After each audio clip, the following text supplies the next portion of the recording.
Byl tam asi týden a přišel mu od toho generálního ředitele vlastně pokyn, ať převede peníze, ekvivalent 1 milionu korun na nějaké číslo účtu.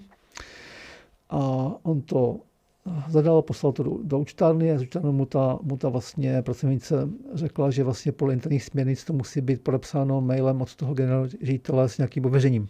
Mm-hmm.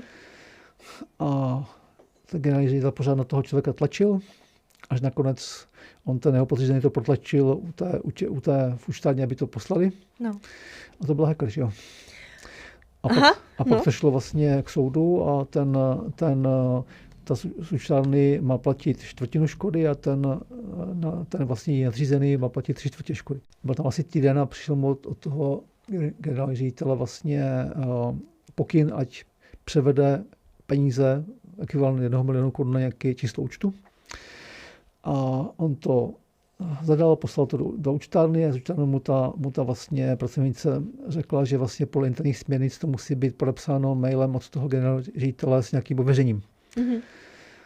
A ten generální ředitel pořád na toho člověka tlačil, až nakonec on ten jeho podřízený to protlačil u té v účtárně, aby to poslali. No. A to byl hacker, že jo. A pak to šlo vlastně k soudu a ta z účtárny má platit 1/4 škody a ten vlastně nadřízený má platit 3/4 škody.